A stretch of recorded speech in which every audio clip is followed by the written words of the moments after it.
नमस्कार दोस्तों, मेरा नाम चंदन भारद्वाज है और आप देख रहे हैं आर्या न्यूज। और आज बात करते हैं एक ऐसे मामले की जो धार्मिक जगत में तहलका मचा रहा है।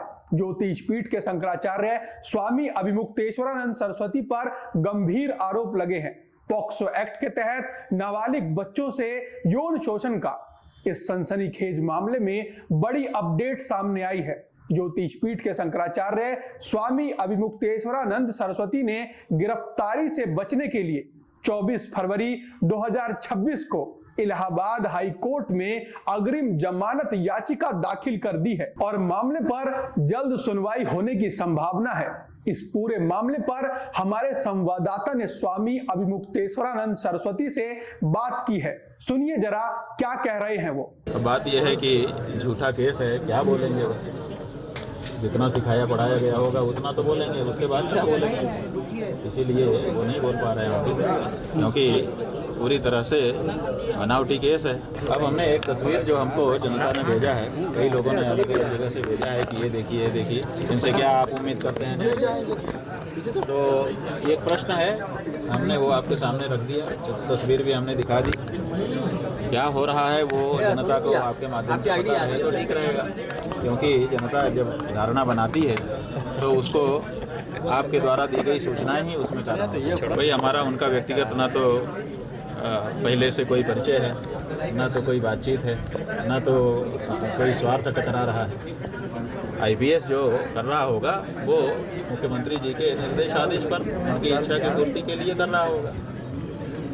हमारा व्यक्तिगत तो उनसे कोई लेना देना है नहीं ना। अभी ये आप लोग अपनी शब्दावली है, हम इसमें नहीं जाना चाहते हैं। हम तो ये कह रहे हैं शुरू से आपसे कि हम यहाँ पर उपस्थित हैं और आपकी कोई भी जांच है उसमें सहयोग करने को तैयार हैं, और अगर कोई आरोप लगाया गया है तो उस आरोप के बारे में आप हमसे जो पूछें वो बताने को तैयार हैं, और हम बता भी रहे हैं। आप देख रहे हैं शंकराचार्य की पीठ ही इस समय पूरे भारत में बची हुई है, जिस पर अभी सत्ता पक्ष का कोई व्यक्ति नहीं बैठ पाया है। अभी तक सनातन धर्म का मानने वाला, पालन करने वाला व्यक्ति ही शंकराचार्य पीठ पर है।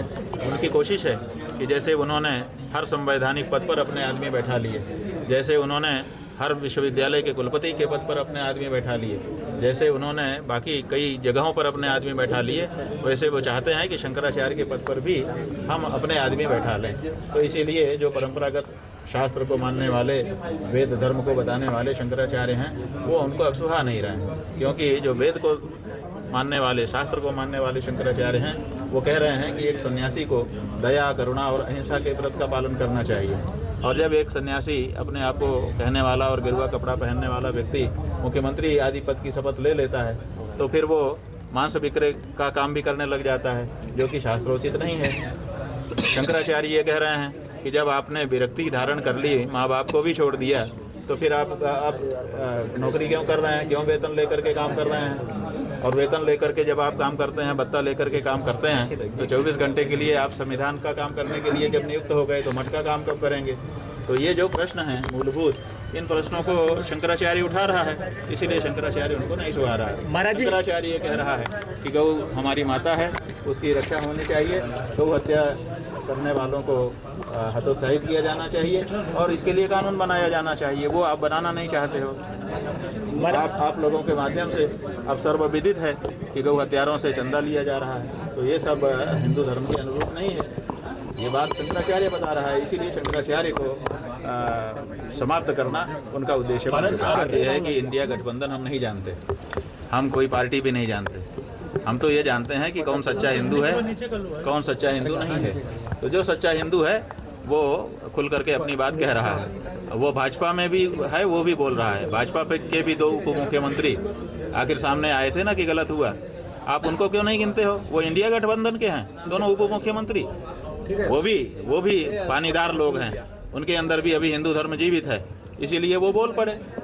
बाकी नहीं बोल पा रहे हैं, इसका मतलब कि वो छद्म हिंदू हैं। यही तो बात है कि जो हिंदू धर्म के अनुसार बोल सकेगा मौके पर, वही तो असली हिंदू है, बाकी नकली हिंदू है। तो नकली असली हिंदू की पहचान इससे हो रही है बेटा। देखिए हिंदू समाज जो है बहुत आहत है कि हमारे शंकराचार्य जी के ऊपर इस तरह का घिनौना आरोप लगा रहे हो आप, और हिस्ट्री शीटर के माध्यम से लगवा रहे हो, हिस्ट्री शीटर को हीरो बना करके घुमा रहे हो और शंकराचार्य जी को प्रश्नों के घेरे में डाल रहे हो। हिंदू समाज के लोग बहुत बहुत आहत हैं, इतना आहत हैं कि कह नहीं सकते हैं। लोग हमको टेलीफोन करके रो रहे हैं। बात यह है कि हम लोग मुकदमा जो लेकर के गए थे वासुदेवानंद जी के बारे में कि इनको रोक दिया जाए, अपने आप को शंकराचार्य ना कहें, तो उन्होंने कहा भाई इनको क्यों रोकना चाहते हैं। तो हम लोगों ने शास्त्र दिखाया कि हमारे शास्त्र में लिखा है कि जो व्यक्ति सन्यासी हो जाता है वो फिर नौकरी पेशा नहीं हो सकता है, वेतनभोगी नहीं हो सकता। और कोर्ट ने इसका अनुशीलन किया, लोअर कोर्ट ने, फिर अपील कोर्ट ने, फिर हाई कोर्ट ने कहा कि बिल्कुल ये नहीं हो सकता, इसलिए सन्यासी नहीं है। सुप्रीम कोर्ट गए, सुप्रीम कोर्ट से भी उनको कोई रिलीफ नहीं मिली। तो ये तो हमारे धर्मशास्त्र में स्थापित है कि सन्यासी होकर के जो नौकरी करेगा, जो वेतनभोगी होगा, वो सन्यासी नहीं माना जाएगा। तो इसी तरह से ये जो आदित्यनाथ योगी है, ये भी अपने आप को योगी सन्यासी कहता है, गेरुआ कपड़ा पहनता है। तो ये जब नौकरी करेगा, ये वेतन भत्ता सब ले रहे हैं, 4.25 लाख रुपया महीने का इनका सब है मिला करके।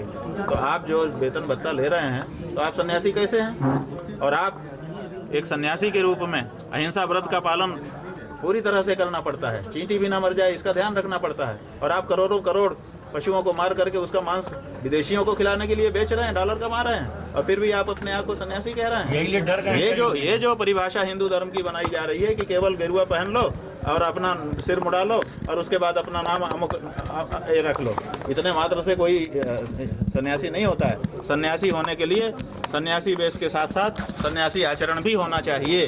ये बात शंकराचार्य कह रहा है। बात यह है कि ये जो व्यक्ति है जिसने हमारे विरुद्ध शिकायत की है, ये खुद मोइन खान नाम के व्यक्ति के साथ पुलिस अधिकारी के कमरे में जा कर के 1 लाख रुपए की घूस दे रहा था, कह रहा था 12 लाख रुपया महीना देंगे, आप हमारे सारे ट्रक गायों के छोड़ दिया करिए, मत पकड़ा करिए। तो ये गौ हत्यारों का ही तो रेकट है, उसी का तो व्यक्ति है। तो जो स्वयं गौ हत्यारों के साथ खड़ा होकर के और गायों के ट्रक को पार कराने का काम करता हो, वो अब गौ माता की रक्षा करने के लिए निकले शंकराचार्य के ऊपर आक्षेप लगाए, इसमें क्या आश्चर्य है। लेकिन आश्चर्य ये है कि अपने आप को सन्यासी कहने वाले योगी आदित्यनाथ की सरकार के द्वारा उसको संरक्षण मिल रहा है और उसकी बात को आगे बढ़ाया जा रहा है। माने हो सकता है क्योंकि ये तो प्रमाणित है, जेल में रह चुका है। नवनीत राणा नाम के जो अधिकारी थे उन्होंने इनको पकड़ा था और पकड़ करके जेल में डाला था। तो ये व्यक्ति गौ तस्करी के मामले में जेल जा चुका है। स्वाभाविक है, हो सकता है कि इसको फंडिंग की जा रही हो, लेकिन उसके साथ साथ जो उत्तर प्रदेश की पुलिस है वो भी तो मदद करती दिखाई दे रही है। वो भी तो इनके साथ सेलिब्रेशन करते हुए फोटो में अभी हमने जो फोटो दिखाया दिखाई दे रही है। इससे पता चलता है कि गौ हत्यारी जो कंपनियां हैं और जो सरकार के लोग हैं, उनका जो नेक्सस बना हुआ है उसमें ऐसे अपराधी सम्मिलित है। वो चल रही है मुहिम हमारी, वो युद्ध हमारा चालू जारी है और हमने 11 मार्च का कार्यक्रम अभी निरस्त नहीं किया है। हम बिल्कुल वहाँ पहुँचेंगे और पहुँच करके जो हमको कहना है, घोषणा करनी है, 40 दिन में जो रिजल्ट आने वाला है उसको हम बताएंगे। क्यों नहीं बताएंगे। हमारे जो 3 अन्य पीठ के शंकराचार्य जी हैं, हम चारों परस्पर निरंतर संपर्क में रहते हैं, बातचीत हम लोगों की होती रहती है, कोई ऐसी बात ही नहीं है इस मुद्दे पे आपस में बात ना हो। दोस्तों आपको बता दें, प्रयागराज की स्पेशल पॉक्सो कोर्ट ने 21 फरवरी 2026 को आदेश दिया था कि झूसी थाने में एफआईआर दर्ज हो। दरअसल शिकायतकर्ता ने आरोप लगाया कि माघ मेले और महाकुंभ के दौरान स्वामी जी के शिविर में 2 नाबालिग बटुकों यानी कि बच्चों का यौन शोषण हुआ। एफआईआर में स्वामी अभिमुक्तेश्वरानंद सरस्वती और उनके एक शिष्य और कुछ अज्ञात लोगों के नाम है। पॉक्सो की गंभीर धाराएं लगी हैं। कोर्ट ने पुलिस को निर्देश दिया है निष्पक्ष जांच हो, पीड़ितों की पहचान और सम्मान सुरक्षित रहे। दोस्तों ये मामला संवेदनशील है। एक तरफ गंभीर आरोप है, दूसरी तरफ साजिश का दावा। जांच चलेगी, कोर्ट फैसला करेगा, सच सामने आएगा। आप क्या सोचते हैं कमेंट में बताएं। सब्सक्राइब करें, बेल आइकन दबाएं। ऐसे मुद्दों पर सच्चाई के साथ अपडेट मिलती रहेगी। जय हिंद।